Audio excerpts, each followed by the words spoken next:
Hello and welcome to Sri Swami Engineering Academy. Today we are going to learn about evaporative cooling, or sometimes it is called as cooling and humidification by water injection. Now in the earlier video we have seen about adiabatic cooling. It is quite similar to that. So here what we are doing is we are just passing air from here to here and you are spraying the water to the air. In the earlier case, in the adiabatic humidification, what we have done is the water is sprayed, or water was at the temperature nearly equal to or equal to the wet bulb temperature of the incoming air. Here that condition is not there. This is very similar to our cooler, what we are using in the home. So in the summer days we are using cooler, that is nothing but evaporative cooling. So let us analyze this one. So let us say this Ma is the mass of air coming from here, and it is at, let us say, point number 1, the air is in. Now let us see Mw is the mass of water that is circulated or that is sprayed inside this. Now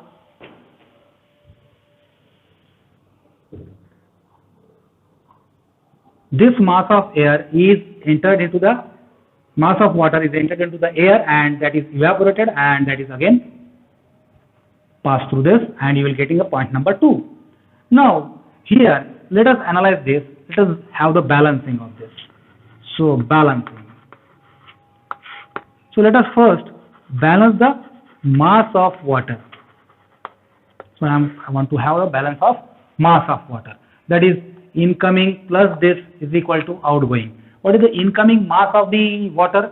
This is the mass of air. This is not the mass of a water. So what is the mass of a water, incoming water? That is nothing but a W1. That is the weight, specific humidity at 1. Plus,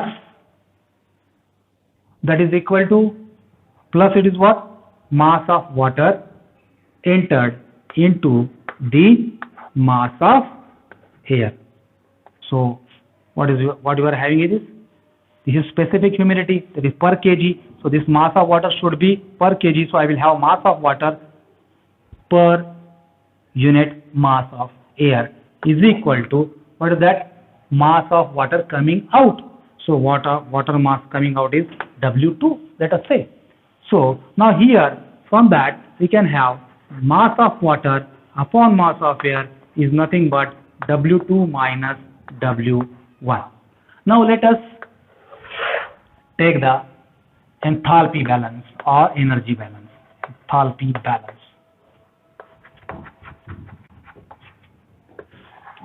Now enthalpy at the exit H2 is equal to enthalpy of incoming air plus what you can have? Enthalpy of water that goes inside.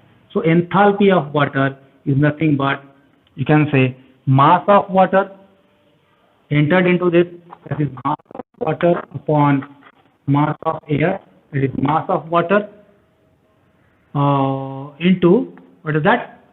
Enthalpy of a fluid, that is that water, HF for water. So now if you see, H2 is equal to H1 plus, now MW by MA from this is W2 minus W1 into HF. Now here if you see, as compared to H2 and H1, that is enthalpy of incoming air and enthalpy of outgoing air, this W2 minus W1 into HF is very small quantity. So I can say W2 minus W1 into HF is small compared to H2 and H1. Hence we can neglect this. So you will get H2 is equal to H1. Now if you see this, H2 is equal to H1 means what? Your enthalpy at the inlet air is equal to enthalpy of the outlet air. Now that means what? It is constant enthalpy process. If you see constant enthalpy process means during the constant pressure process you will have heat is nothing but equal to enthalpy. That means there is no heat coming in or going out here. So you can say it is an adiabatic process nearly. So if I draw this on psychrometric chart, this can be shown like this, 1 to 2, 1 to 2. If you see this line is nothing but a wet bulb temperature line, and this is same as that for enthalpy. That is, enthalpy of 2 is equal to enthalpy of 1. So in the earlier adiabatic cooling process, the same diagram was there.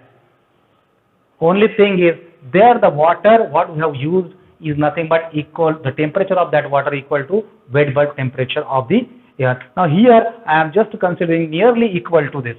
So this I have neglected, but in the earlier case I have not neglected anything. Here I have neglected this W2 minus W1.